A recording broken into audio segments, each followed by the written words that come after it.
Assalamualaikum warahmatullahi wabarakatuh. Hai teman-teman, perkenalkan nama saya Andin Fiatrian Timotius. Hari ini saya akan membawakan cerita yang pastinya seru. Cerita ini disadur dari buku Asal-Usul Desa, Sejarah Legenda Kesenian dan Tradisi Masyarakat di Kabupaten Magetan. Jilid 3 disusun oleh Drs. Sutaryo dengan judul Legenda Desa Baron Kecamatan Magetan.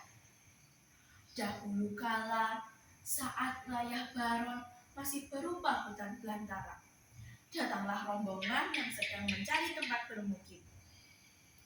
Rombongan tersebut dipimpin oleh dua bersaudara, yaitu Kilasari dan Kitemece. Agar mendapatkan wilayah yang luas, mereka berbagi tugas.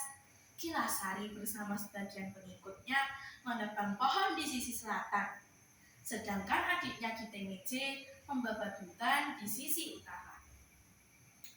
Saudara-saudaraku, agar kita mendapatkan wilayah yang luas dan cukup untuk semua, marilah kita berpencar. Benar Kakang, dengan cara ini pekerjaan kita lebih cepat selesai. Bagus Temece, pimpin rombonganmu ke utara, aku akan ke selatan. Mari kita mulai.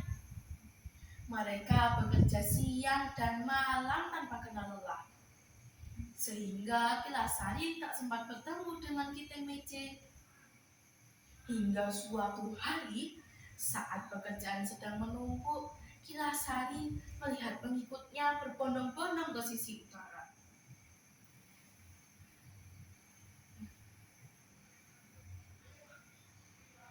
Sedang apa kalian di sana? Pekerjaan kita sedang menumpuk. Maaf Ki, sulit dijelaskan. Aki, lihat sendiri saja sebelum terlambat. Ada apa di sana? Sesampainya di utara, ternyata Kilasari melihat mayat. Dan itu adalah jenazah Kitemece. Minggir, beri aku jalan. Temece, benarkah engkau? Bagaimana mungkin? Maaf Ki, kami menemukannya sudah tidak bernyawa saat fajar tadi. Segera siapkan pemakaman yang layak untuk adikku. Jangan telantarkan dia di sini. Selesainya pemakaman, Kilasari pun menamai tempat itu Cetak, yang berasal dari kata Tenjo Batak. Ia pun menancapkan tongkat peninggalan Kitemece ke tanah. Atas berkat Tuhan, tongkat itu bertumbuh menjadi pohon asam rimbun, yang kini dikenal masyarakat sebagai asam gede. Kilasari pun melanjutkan perjalanannya. Saat perjalanan, Kilasari merasa langkahnya sungguh cepat. Wah, perjalanan ini sungguh cepat. Apakah kalian sadar kita berjalan sangat cepat dari tadi? Benar Ki, rasanya baru saja kita berangkat, padahal kita sudah tempuh sejauh ini. Perjalanan ini sungguh age-age. Akan kunamai tempat ini Wagian. Sementara itu, Kilasari bahagia melihat pengikutnya hidup makmur. Mereka menyimpan kekayaannya di kotak kayu besar bernama Kropot. Aku senang melihat kalian hidup bahagia di sini. Tapi, apa kotak kayu itu? Itu namanya Kropot, Ki. Tempat kami menyimpan hasil harta dan hasil bumi agar aman. Wah, kalian menyimpan hasil harta kalian dengan aman. Akan kunamai tempat ini Grobogan. Kilasari pun melanjutkan perjalanannya ke daerah yang penduduknya banyak memelihara kuda dalam rumah kecil bertingkat tinggi bernama Kedogan. Iya. Suara kuda terdengar di mana-mana.